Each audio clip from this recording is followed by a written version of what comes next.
Okay. Marty's cleaning her screen. Oh, oh, that's okay. Coming your way. Okay, I'm ready.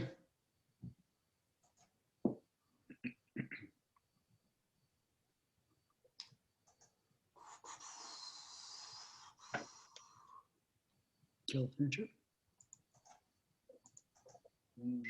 Yeah, maybe. Oh, let's see. Sure. All right. Sharing the screen, everybody.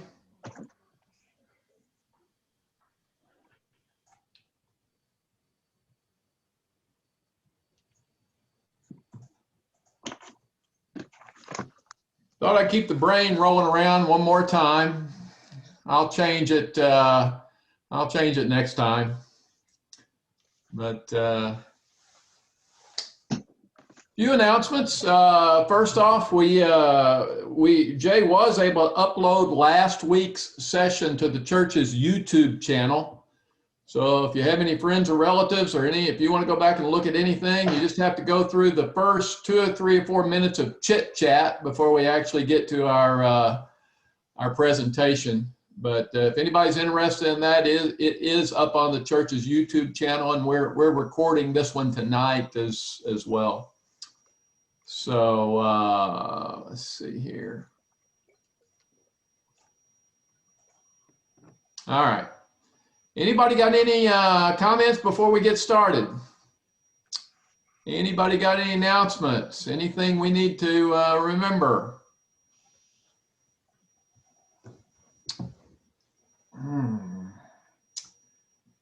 Okay, well, if not, we'll just go ahead and get started then. Getting everything sized up. Here we go. All right, we spent the first couple of Wednesday nights talking about God. The first 25 verses of Genesis are the first time that God introduces himself, and that's my son calling me. And I can't talk to him right now. So I can't talk to you. Hold on. Son, I'm teaching. Hi there. I'm teaching Bible class. Happy birthday. All right, bye. Sorry about that. That is my my son's second. She turns 9 today. I called her about an hour ago to wish her happy birthday, and I was told that they were in Zoom church and couldn't talk to me. And so now I'm in Zoom church and I can't talk to them. So anyway, sorry about that. Let's see here. All right. The first couple of Wednesday nights, we talked about God. We talked about the first 25 verses out of chapter 1 and the transcendence of God and the immanence of God. And actually, I've got one more thing I want to talk about with regard to God that I'd forgotten about. But then after the second Wednesday night, we turned to human beings. And we talked about what it means for human beings to be made in the image of God. We talked about what human responsibilities God has assigned to us. And that's what we've been talking about for the last couple of Wednesday nights. What we're going to talk about tonight is the idea of Sabbath rest. We're going to have an excursus on eating. And then next week, mark your calendars, all right? Exciting Wednesday night. We are going to talk about men and women, okay? I'm already getting psyched up for it. I'm putting on the whole armor and being ready for the darts. So we'll talk about men and women next time. If we, oh yeah, back up, back. Yeah. As I was thinking about talking about Sabbath rest and talking about eating, I decided that we probably need to do is talk about eating first and then talk about Sabbath rest. So it just flowed a little bit better. Instead of talking about Sabbath rest first, I think I'll take that one second. And we'll talk about eating here first, fairly I don't think it's a controversial subject, but we'll see. And if there's time tonight, if we have enough time, I want to talk about God as a giver versus human beings, you and me as a giver. I'll try to fit that one in right between Sabbath rest and male versus female. I don't know. If we don't get to it tonight, that's all right. I don't know if I'll even, it's kind of an economic point more than it is something else. But I wanted to, I've got some, what I find interesting material on that. So anyway, that's what we're going to do. We're going to talk about eating. We're going to talk about Sabbath rest. And if we have time, we're going to talk about giving. We're going to talk about giving. So here we go. Here we go. First off, Genesis 1 on eating. On eating. Genesis 1, verse 29. God said, behold, two people are in the waiting room. Hold on. Let me admit a couple more people. There we go. Okay, got a few more people here. On eating, Genesis chapter 1, verse 29, it says, God said, behold, I've given you every plant yielding seed which is upon the face of the earth, and every tree with seed in its fruit. You shall have them for food. And then a little bit later on, right before he warns us or Adam not to eat of the tree of the knowledge of good and evil, he says to Adam, you may eat freely of every tree in the garden. So it seems, at least just from these brief scriptures, that Adam and Eve have been given the seeds and the fruit of the trees to eat in the garden. It just seems, doesn't say they were supposed to kill the cows and eat them. Doesn't say anything about that. It just says you're supposed to eat the tree, the fruit of the trees and the seeds. Then the animals were told to eat the grass. In Genesis chapter 1, verse 30, right after he had told Adam to eat of the fruit of the trees and the seeds, it says, and every bird of the air and everything that creeps on the earth, everything that has the breath of life, I have given you every green plant for food. And it was so. This is not quite proof. I mean, he says they've given every green plant for food to everything that has the breath of life. Of course, human beings do have breath of life in it, so we might have been given the green plants as well. But just before this, he gave us the fruit, the seeds, and then it talks about what he gives to the animals. It's not a proof, you know, it's not a matter for excommunication of anybody, but it seems like he's making a distinction here between what the human beings are supposed to eat versus what the animals are supposed to eat. So there seems to be a division of eating. It seems to be that way. The human beings, we got the fruit. We got the apples, we got the pears, we got the nectarines, we got the persimmons, we got the fruit on the trees, and then the animals got the leaves and the grass. Okay? And this is kind of evidence that this is what is meant by the peaceable kingdom. It was a peaceable kingdom in the Garden of Eden because there was no competition for food. There's a division of food. Human beings got the fruit on the trees. Animals didn't really want that. The animals got the grass and the leaves and everything else. Can't prove it, you know, it happened many years ago, but it just seems to be interesting. Especially when you compare those scriptures in Genesis chapters 1 and 2 to eating after the flood. So we skip all the way over to Genesis chapter 9. And in Genesis chapter 9, after the flood, after Noah and his family had emerged out of the ark, God said to Noah, every moving thing that lives shall be food for you. As I gave you the green plants, I give you everything. Only you shall not eat flesh with its life, that is, It's blood. Okay. So it seems to indicate that before the flood, God wanted us to be vegetarians. After the flood, he said, okay, you can go have a steak every now and then. All right. And personally, I'm kind of happy that he did. If you want to meet me and Lori at Indian Creek Steakhouse on a Friday afternoon during happy hour for the specials, I like the steak and shrimp special with one side for $15. All right, I'd be happy to have y'all here. So he did give us the ability then to eat steaks, which I certainly enjoy. But he did limit it. He said, don't eat anything with the blood in it. And so it still kind of turns my stomach a little bit when it says, there's blood sausage for sale, or, I don't know if that's natural within me but it's because I've been reading Genesis too much. But I still think that it's probably not good for us to eat stuff or drink blood.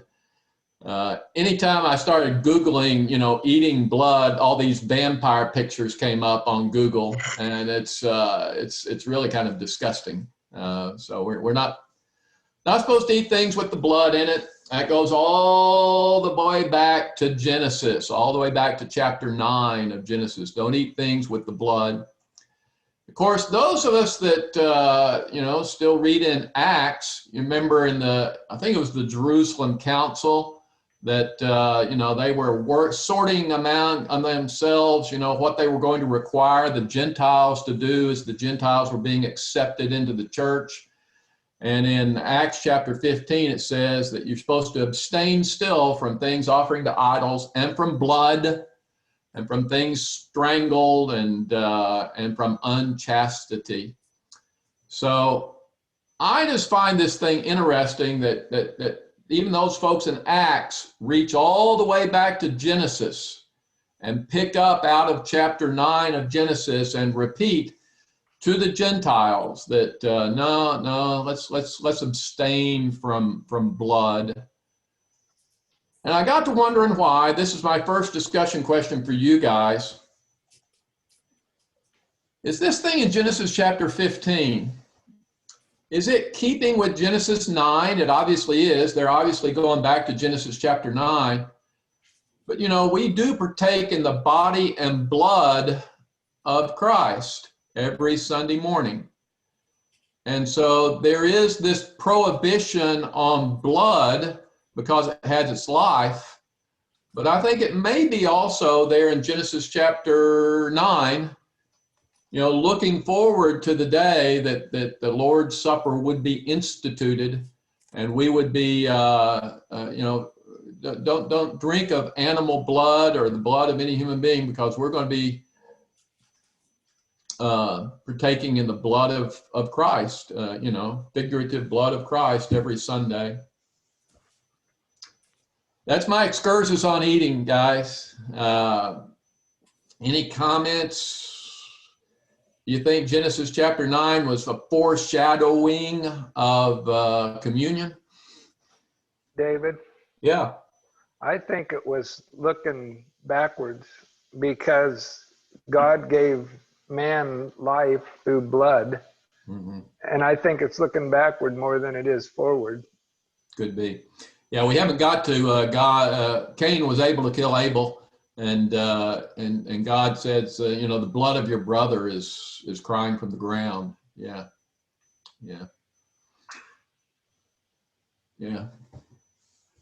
So it's probably it definitely looking backwards, and I don't know if it's looking forward or not. There seem to be a lot of things in Genesis that look forward. This may be one of them. I don't know. But wasn't that one of the things that really irritated the Jews in John 6 when Jesus talks about drinking his blood? Well, it irritated the Christians were considered cannibals. The Yes. Romans didn't understand that at all. Yeah. Right. Yeah. I don't know. I don't know. I just find it interesting. Just every now and then in Genesis, things will pop up and you go, oh, that reminds me of something else. And that reminds me of something else. It pops up all the time. Well, I told you it was a short excursus. That's pretty much all I have. I think they probably were vegetarians before the flood. After the flood, God said, go ahead. It's one of the things that ruins the peaceable kingdom of the Garden of Eden, by the way. You know, when God brought Noah and his family out of the ark, and he said, now you can eat most everything, but the fear of the animals will be upon you as well. And you better believe the animals will fear us because we look at them as lunch, and that they try to avoid it. Yeah.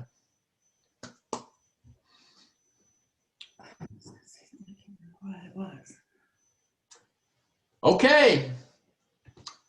We'll leave our eating and go to a new game that we're going to be playing. Whoa, this is going to be fun. The new game is Quotes from Jay. All right. I am hope I can win listening to this. Jay's sermons, and I am promising myself that anytime I'm listening to Jay's sermons and I hear a quote that references back to Genesis, that I'm going to write it down. There were actually a couple, but the one that I thought was most relevant, oh, here it is, Quotes from Jay. Okay, here he is. I tried to downsize Jay a little bit this time, but Jay mentioned God's rest. Jay mentions God's rest in his sermon this past Sunday. He said, sometimes you just need to rest in God. Okay, even though the sermon was taken from Mark chapter 13, he finally wove in a Genesis reference toward the end of his sermon and said, sometimes you just need to rest in God. But you got to watch Jay. You got to watch him, because a lot of times you're never really sure what he's saying. You're never really sure exactly what he's referencing when he says, sometimes you just need to rest in God. Was he referring to Matthew chapter 11? Come unto me, all you are labor and heavy laden, I will give you rest. Or was he referring all the way back to Genesis, where we have the first reference to rest in Genesis chapter 2, verses 1 through 3, it says, thus the heavens and the earth were finished, and all the host of them. And on the seventh day, God finished his work which he had done, and he rested on the seventh day from all the work which he had done. So God blessed the seventh day and hallowed it, because on it God rested from all his work which he had done in creation. So when Jay says we all need to rest in God, is he referring to God himself resting, or is he referring to Christ being our rest, or is he referring to something else? That's the mystery. We have him here, but we're not going to allow him to speak quite yet to find out exactly what he really did mean. Because there's actually 4 senses in which you can think of rest. There's 4 ideas, 4 different categories that you could put this idea of rest into, 4 different buckets. The first one is simply the Sabbath rest as that historical event that happened a long, long time ago, where God worked for 6 days. He rested on the 7th day. And it's interesting. Why did God rest? God needs no rest. Psalms 121 says, our God does not slumber. Our God doesn't take naps. The God of Israel does not slumber or sleep. God doesn't need to sleep. Why does God need to rest? So why do we have here God's resting on the 7th day? When God is timeless. God is transcendent. God is immanent. God never sleeps.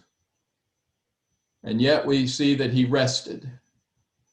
And so is Jay referring to this historical event that took place? Or perhaps Jay was referring to one of the four meanings of rest. I forgot I put this slide in there. There's four meanings of the word rest.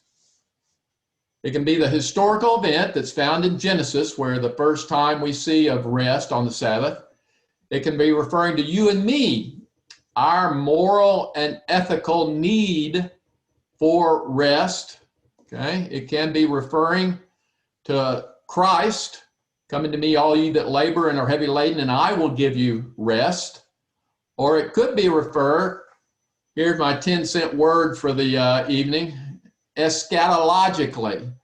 Is it referring to the ultimate rest that we all find when the Lord comes again? Okay. So which one do we mean? Was he referring to one of them? Was he referring to all of them? I don't know. He could have been referring to the Sabbath rest. He could have been referring to Sabbath rest for you and me. In other words, was Jay referring to rest in God as unplugging our brains on a Christian Sabbath, so that we get away from all the work that we do, especially the electronic work these days that follows all of us all around? Or is referring to us just taking a rest, okay? Just sitting back and not doing anything. So was Jay referring to something like that, where we are just supposed to observe the Sabbath like the Jews observed the Sabbath, and just rest from the labors that we are engaging in all other 6 days of the week? Or was Jay referring to this Christologically? Okay. Remember that Jesus died on a Friday. He figuratively rested in the tomb on Saturday, and then he rose on a Sunday. So even in his death, Christ observed the Sabbath rest of his Father. Even in death, Jesus observed the Sabbath rest. Or was Jay referring to this eschatologically? And this is a quote from Hebrews chapter 4. There remains a Sabbath rest for the people of God, for whoever enters God's rest ceases from his labors as God did from his. Let us strive to enter that rest, that no one fall by the same sort of disobedience. So, what did Jay really mean? What was he meaning when he said sometimes you just need to rest in God? Was Jay referring to the historical event of God resting on the seventh day? Was he referring to the moral imperative that we have, that we are to rest? You know, we're not supposed to work 7 days a week. We're supposed to rest. And if so, how? Was he referring to Christ? Or was he referring to the end times when we all get to heaven? What a day of rejoicing that will be. How do we observe God's Sabbath rest? If nobody says anything, I'll let Jay explain what he meant by that ambiguous statement that sometimes you just need to rest in God.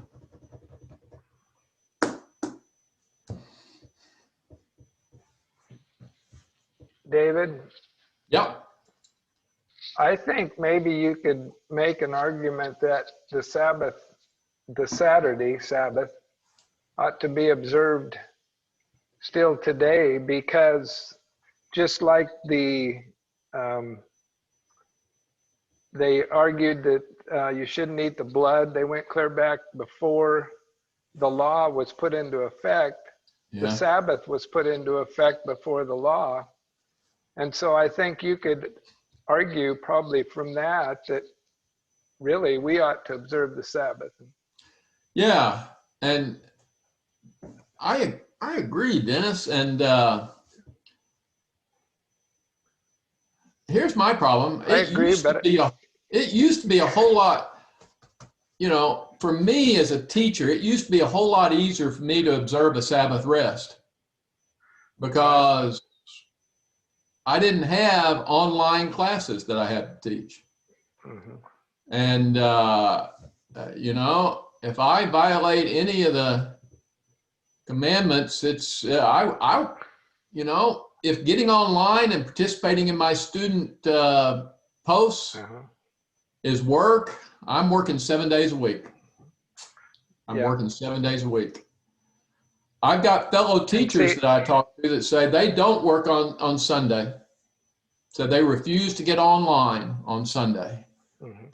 And they tell their students, I'll be in the classroom 6 days a week responding to posts, but I'm not working on Sunday. And I admire them for that. I probably ought to try that for a while and see what happens. Well, see, I farmed and I just couldn't see how I could. I mean, I made that statement that I think you ought to observe it, and I was breaking it worse than everybody on the screen Yeah. tonight because, but I was conscious of that even on Saturdays when I was working hard. Yeah. I really had to. I struggle with that. I struggle with it too. I'm still looking for the definitive answer as to what I should do in terms of what rest really means. It's got to be important because God, that's one of the first things God did. Right. It's Yeah. got to be important. And so what does that mean? Jay encourages to do. Okay. Yeah. Jay told us that that's what we should do. I'm all in.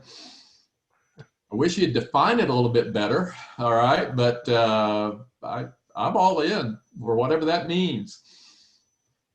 David, This is Jim. I like the idea of when you talked about earlier about how this early part of Genesis is looking forward. And I think that, the argument could be made that the Sabbath addresses the 4 points that you made in the context of looking forward, that there's a component of the Sabbath that God established that addresses each of those. And for me, I don't know, I've never done it, I guess, really. But I think what God intended in the Old Testament for the Jews, and he intends for us today, is that we disconnect from our life, but it's a time to connect deeply with him. Yeah. And to put, away all the stuff that's going on in our lives, the world around us. That's why they didn't work and made all those rules, so where they had the time to connect. Mm-hmm. Yeah. There's a little book that I bought several years ago by the former Connecticut senator named Joe Lieberman. And I forget the title of the book now. I bought it and I read it and I loaned it to somebody and I never got it back. But it was a book about rest. And of course, Lieberman is Jewish. And, he's trying to follow some of the Jewish regulations that were put around what rest really means. They can't cook. They're not supposed to use electronics. They can read some. He said that was fortunate and so he spent a lot of his time reading on the Sabbath. And, they would have their Friday night meal. Yep, there it is. What's the name of it, Alan? The Gift of Rest. The Gift of Rest by Joe Lieberman. Rediscovering the Beauty of the Sabbath. Yeah. So if any of you are interested, I bought it because I really wanted to delve into it. I can't remember changing much, except maybe feeling more guilty about working on 7 days a week. David, I was thinking about, you hear the expression, you can't outgive God, and you hear people give testimonies about the more that they gave, the more that things were taken care of for them. And maybe that's where we failed too, is we haven't trusted enough that if we take a day off, that it's not going to add an extra day to Monday. It's going to actually relieve those next 6. Yeah. I was thinking something similar along that line where, rest isn't something I actually do. It's not a do, it's an am. It's, so to take a rest from the need to work is, because I can be perfectly rested and working very hard, but because I feel, it's hard for me to describe this. The old way of spelling rest was W-R-E-S-T, right? Like to take by force. Yeah. So the new way of rest is rest. I don't fight anymore as much. Okay, let's be real. Okay, Yeah. it's a matter of degree. I am more inclined when I can turn off the desire. It isn't ever how hard I'm working. It's why I'm doing that. It's what I'm being driven by. I was told, and I've come to believe, that there is no safer place than in the will of God. So I can relax, whether I'm at work, whether I'm mowing the grass, whether I'm doing the dishes, I can rest because my soul has been quieted. Does that make sense to anyone? Where I can be breaking a sweat and my heart rate can be 100 and, God knows what, 65. I used to keep it at that at a regular, intervals, and be so peaceful and content and rested. It transcends our definition of how we rest. What we consider rest is all the work is done. How about we get rid of the need for the work? How much do we really need? Yeah, it reminds me, Biddy, as you were talking of giving up something for Lent, or the whole idea of fasting. Yeah. Which of the luxuries did we? Yeah. Well, I mean, we have these desires that are innate within us. We have a desire for food, for drink. These are innate, given to us, I think, by God. I know. Mm-hmm. And yet he also tells us to hunger and thirst after righteousness. And so I think giving up something for Lent or fasting is saying, I'm repressing this particular desire for food, all right now, for a time, for a season. I'm not repressing it forever, but I'm repressing it for a while so that I can train my body to hunger and thirst after the more important things. That's what I heard when you were talking about, Biddy. That's along the similar lines, at least I think. Somewhat, yeah.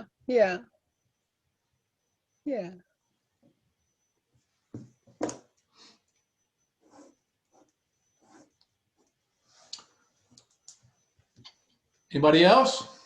Now that we've used Jay, as an object lesson, I guess we ought to allow him, rebuttal time on this. What did you have in mind when you said sometimes you just need to rest in God, Jay? After all this, you're making me think I have no idea what I Right, I thought he doesn't even remember saying it. So, actually, you're causing me to maybe think a little further than I actually was. Because talking about, Sunday in the sermon, I was talking about, we live in the crisis moment. This is the urgent moment. This is a moment that it's never been more urgent than this. And I think there's some way that God calls us to live that way. And sort of the pushback against that would be sometimes you just need to rest in God. You can't treat every moment as a call to action.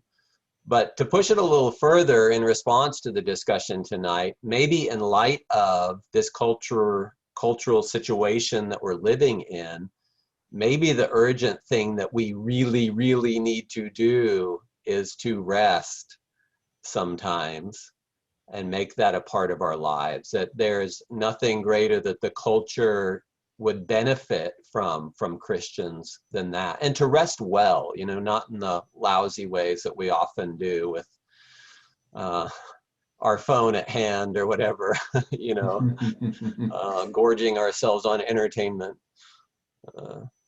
Yeah, yeah. Yeah, the book that in Lieberman, that when he talked about give yourself a rest, one of the things that they do is they do have to unplug. You do have to unplug from that watching your phone or watching a football game is not the idea of rest that they had in mind. It's the idea of rest so that you can recharge and reconnect with God. All right. And Were you going to talk about it economically? I want no, not really. I've got another economic point here, but Okay. yeah, Biddy was actually getting at some of the economic point of it. I mean, we tend to think of rest as being the opposite of work. All right, and I guess that's probably okay because God was working for 6 days and then rested on the seventh. All right. And so, but I think there's more to it than that. I think it's not just resting from your work, but it's resting from your work so that you can reconnect with God on a deeper level. For me, it's not disconnecting to begin with. I don't need to reconnect.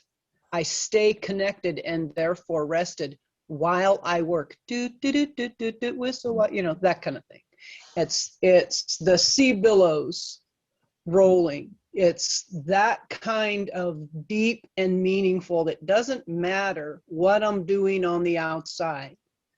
I have confidence and assurance, which allows me to not grit my teeth while I'm working,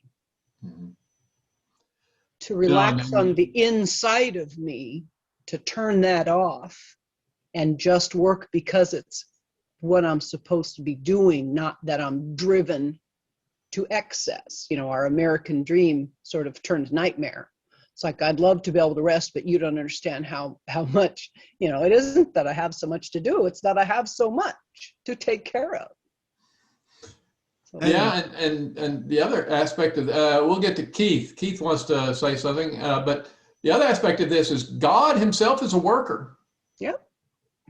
I mean, and when we work, and I think this is economic work. I think, you know, when we work, we are doing things for some other person, just like God, when he worked, was making his creation for us. I mean, all of our work, you know, we sometimes confuse work as stuff we do for money. And no, you don't think of the money first. Think of the other person that you are servicing as a result of your work. The money happens to come along. Keith wants to say something. Yeah, it's interesting. Now, this was 70 years ago. And just to talk about the changes of perception with the society, it was on a Wednesday night. And the Chicago Symphony was coming to Abilene. And on the front page of the local paper, they apologized to bring that group in on a, quote, church night. There was a whole mentality. Stores weren't open on Sunday because, and we've changed many of those things. And I think it has to do with the perception, particularly among Christians also, that God is going to, you know, we need to do this. We need to produce. The farmers need to work on that Saturday because, you know, Dennis has faced that. One thing from the Old Testament was interesting to me. I just happened to be reading it.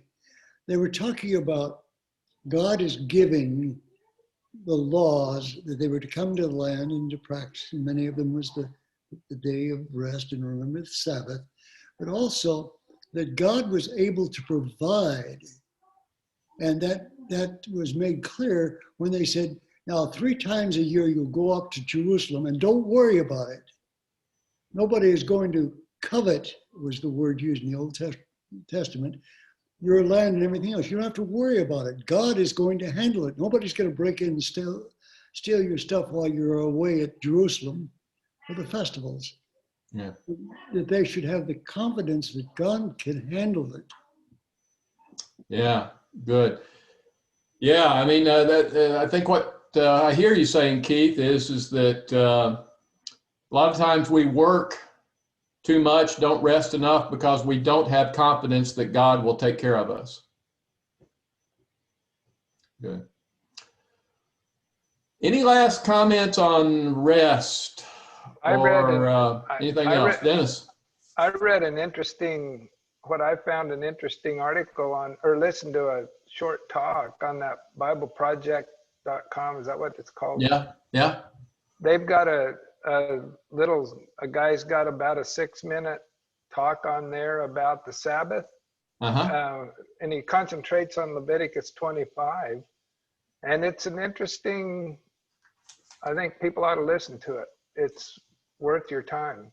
So. I recommended I mentioned Bible Project the first Wednesday night, and I recommend it, especially anytime you decide that I'm going to read through the Bible, and before you read Genesis, go to the Bible Project and watch their little videos on the introduction to Genesis. It'll help you put the whole thing in context. And then they do have some other videos that address specific subjects. And Dennis, you looked at the one on the Sabbath. So yeah, they're all pretty good things. I haven't found anything in it yet that I would disagree with it, but then I'm mainly been watching the videos on Ezra and Nehemiah, and I really don't know what's in those things anyway. I don't know whether I would disagree with it or not. So. Well, I thought we might have just a little bit more time, and so I want to reach back. This does not flow easily. This is going to be a jarring transition, okay? We're leaving behind our discussion with Jay, and we're going to go back and talk about one last time this idea of God versus the image of God, and I want to apply it to gifts. I'm glad that Alan says that you can't outgive God, because what I'm about to show here is the reason that you can't outgive God, all right? You've got God, who is transcendent and immanent. We defined those the first couple of Wednesday nights. But we as human beings are neither transcendent nor immanent. We are finite human beings. I usually in my economics class talk about God being timeless, but then he created creation in terms of days to get us used to the ideas that we are going to be limited in our time. We are finite in terms of our time. Therefore, God makes his choices without being constrained by either time or resources. God does make choices, but God's are not constrained choices. We, however, as human beings, we make choices as well, but we're under the constraint of time and money, okay? We are constrained by the resources that we have available to us. We still have to make choices, but we're constrained choices. Therefore, God makes choices only out of his pure, unbounded love. That's an old hymn. Pure, unbounded love thou art. Okay, that's the way that God makes choices. He makes choices only out of pure and unbounded love. We as human beings make choices out of our limited love. We don't have a pure, unbounded love. Hopefully we got a little love in our hearts, all right? But it's not the same as God's love. Therefore, because of human finiteness, whenever we as human beings make a decision or engage in a transaction or make a choice, we incur an opportunity cost. Economic term, all right? Opportunity cost. Opportunity cost is what you gave up or sacrificed. It's what you gave up when you chose one option over another. If I choose to be here in class on Wednesday night, that means I can't talk to my granddaughter, all right, when she calls me for me to wish her a happy birthday. I can't do both at the same time. I'm a finite human being. I'm constrained by time. Teaching class, the opportunity cost of teaching class is I wasn't able to give my granddaughter a great big virtual hug. We are finite. Therefore, we have to make choices. Because we're finite, we can't have everything that we want. It's what your mama told you so long ago. Son, you can't have everything you want, okay? And she didn't add on because you're a finite human being, all right? She just said you can't have everything that you want. As soon as we make a choice, we incur an opportunity cost. We have to give up something as a result of the choice that we did make. So let's think about then, given that little background, let's think about God's gifts versus human gifts. God has no constraint on his resources. He has unlimited time. He creates the world out of nothing, ex nihilo. Therefore, he has no limit to the resources that he has available to him. What that means then is that God can give you gifts without it impacting the gifts that he gives to someone else. That's why we shouldn't resent it when somebody else has a gift. When God gives me a gift, that doesn't mean he didn't give to you. It doesn't mean he limits the gifts that he gives to you, all right? Or when he gives something to you, that doesn't mean he's limited in what he can give to someone else. If God chooses to give to you, that does not diminish at all his ability to give to somebody else. But now let's think about it in our giving. This is why we can't outgive God. We are constrained by time, and our ability to give to one person constrains our ability to give to another person. In other words, those of us that have more than one child, okay, I had 2, Jay had 3, okay, in the back of our minds, every time we give something to one child, that diminishes our ability to give to another child, all right? If I spend time with my son, that's time I can't spend with my daughter. Or if I give money to my son, I can't turn around and re-give that money to my daughter. And we all have dealt with this, you know, in the back of our minds somewhere, okay? Each gift that we give, therefore, comes at an opportunity cost. Every gift we give comes at some sort of opportunity cost.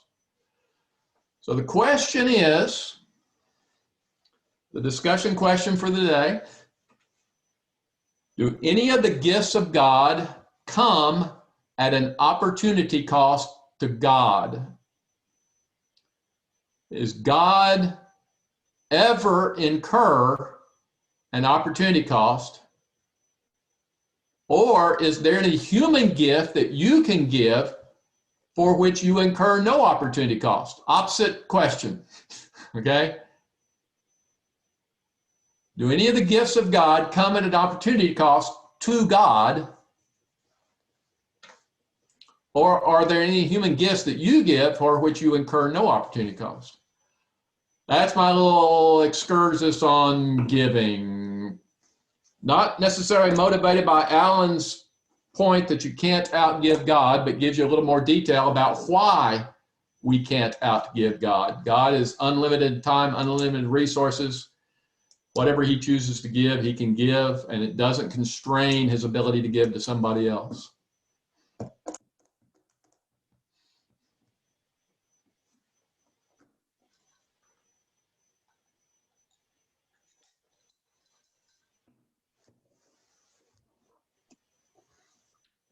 I'll say that there was only one, he could only choose one nation to be his chosen people.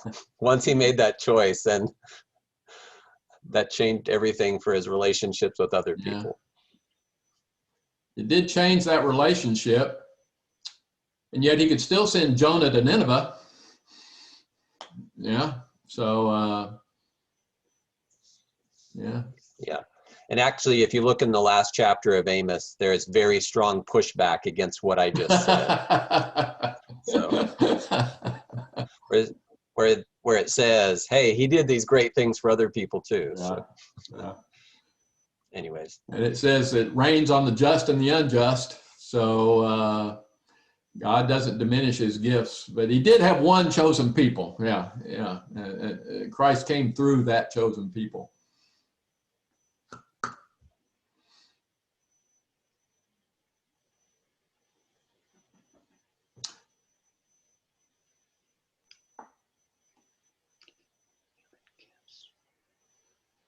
The other thing that I think about every now and then when I think about this one is that God is living and active in our world, and yet he does so in a non-competitive way. Non-competitive way. God can work more or less behind the scenes, guiding people so that you are favored and you are, there are blessings and gifts that come upon you, but that's not necessarily hindering him from blessing someone else. And so I've got one exception. I'm surprised to know, at least I think of an exception, but do any of the gifts of God come at an opportunity cost to God? Has there ever been a gift of God in which he deprived himself of something because he gave us that gift? His son. Gotta be, yeah.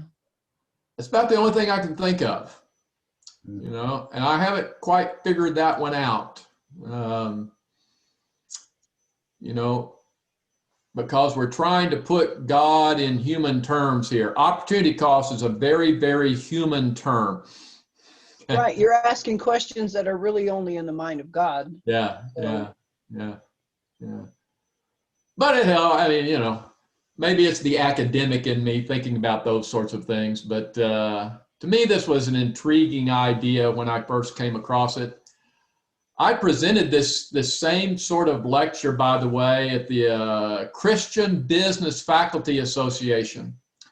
And I got a lot of pushback on that first one, that God gives at no opportunity cost, okay? Because God is transcendent and immanent, any gift that he gives comes at zero opportunity cost, now and forevermore.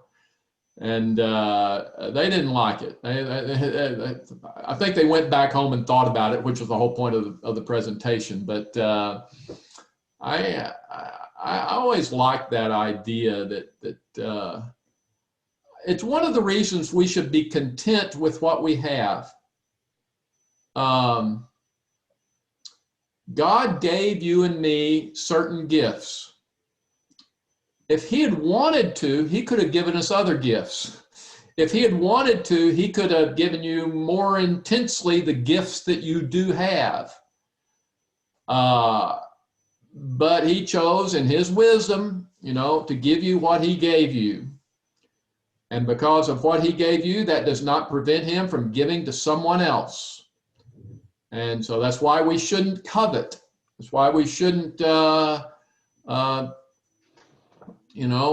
look at other people and the things they have and think, I kind of resent the fact that they have those things. If God had wanted to, he could have given them to you. All right. And so in his wisdom, he has chosen not to. Okay. Paul is the best example of that. Prayed 3 times that God would remove his thorn in the flesh. And God said, my grace is sufficient. Okay. I've given you what I have given you. And you need to be grateful to it and appreciate it and not worry about it, Paul. Okay. Go on and do your work. Okay. Quit bugging me. You've asked me 3 times. I've said no 3 times.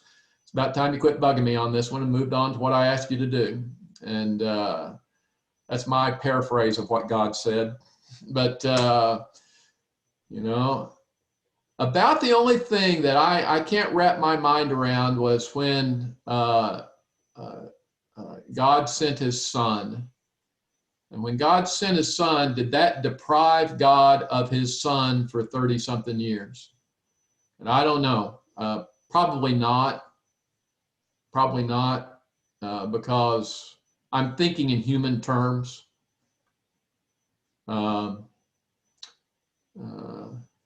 know, the Catholics have a theology, and I can't say it exactly right, but God was 100% human and 100% spirit. Okay, which adds up to 200%, which doesn't make any sense, which is the point. Okay, you know, no, he was perfectly human, he was perfectly God, and therefore, since God sent Jesus, he wasn't deprived of Jesus for a time. It was the human side of Jesus that was suffering and was gone, not the spiritual side. That's what I think about when I think about this idea of God. And there's no such thing as opportunity cost to God. Opportunity cost is merely a human. It's a human thing because we are finite, because we can't have everything. Can we give then somebody, go to the second question, is it possible for us to give without incurring an opportunity cost? Is there any gift that we can give that does not create an opportunity cost to us? Keith is saying something, but you're on mute, Keith. You're still on mute, Keith. There you go. Yeah. Yeah, now it is. Okay. Obedience to God. Yeah. You have to get into the non-economic realm to think about this one. I mean, you know, I give of my time to my son, and when I give of my time to my son, that's time I wasn't able to spend with my daughter. There's an opportunity cost in the gift of my time. I give my love to my son. If I give my love to my son, does that diminish the amount of love that I can give to my daughter? No. No, it can't. Actually, I love my daughter more than my son, but he always knew that. You know, there's a certain place in a dad's heart for his daughter, and yeah, son, get out of here, go live on your own. Okay, it's time for you to leave.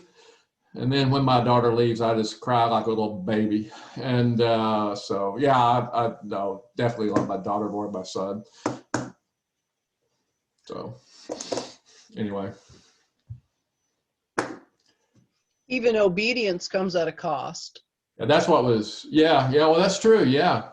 That's You know, I mean, the it's a cost I'm willing to pay for the most part. This is not a perfect science, but about the only thing that gives me back more than I give it is what you were talking about, that love, the divine love that transcends any like mathematical or economical. In fact, the more I give, the more that comes in, but it has to start without going. Yeah. That's why I agree. You know, Freedom.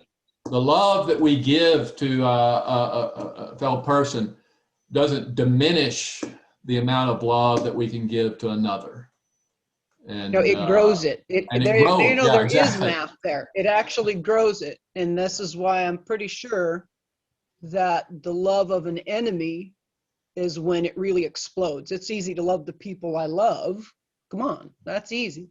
Yeah. It's not easy to love the other ones. Yeah. And so when I can manage that, that's where it's really at. That's when the whole thing really explodes. Yep. And transforms, and it becomes less of a transaction, more of a transformational experience, God experience, rather than just being obedient. Now it's like I've had this awakening. No, it's exactly right. And that's where, you know, when an economist reads Genesis, an economist naturally moves towards these economic transactions. Okay. I've been trained as an economist and as an accountant to think in terms of limited resources, transactional analysis. You know, these are the economic realm.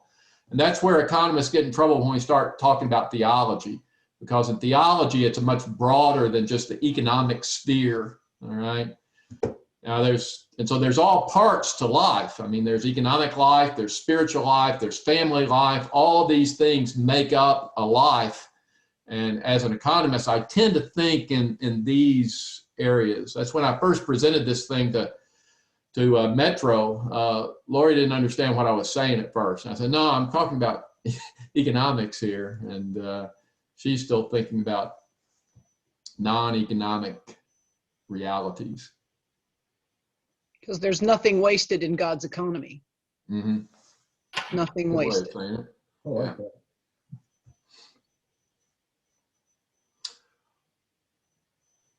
Any other last comments, folks? We pushed it past 8 o'clock again. Don't want to go much past 8 o'clock. Marty Leffler, you and Keith have anything you want to add? Bye. Bye. Thank you, Marty. Take a nap, David. I missed about 10 minutes, but I've already been on a 2-hour Zoom this afternoon. So Okay, all right. bye-bye, everybody. Bye, Marty. Jim Fennell, any last comments? Oh, thank you. Appreciate it. Happy to do it. Yeah. Hey, I have cleared out pretty much everything I wanted to say out of chapters 1 and 2, except this idea of, God created man, God created woman, both of them in his image. And then he took man and made him go to sleep and took a rib out. And then, so there's a few things that we need to finally end up with in terms of man and woman, Adam and Eve, okay?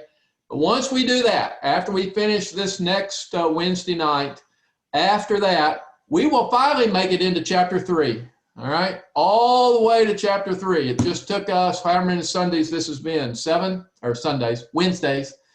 How many Wednesdays? It took us 6 or 7 Wednesdays to get through the first two chapters.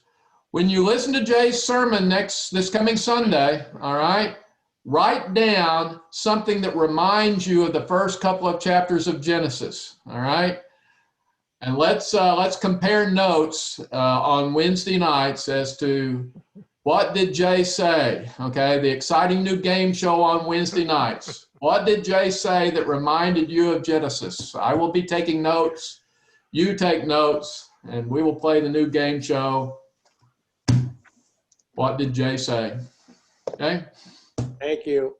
Happy to do it, guys. I always enjoy it. Thank you for tolerating me. We'll see you guys Sunday or Wednesday, whenever it is. Okay. Bye. Bye, y'all. Bye.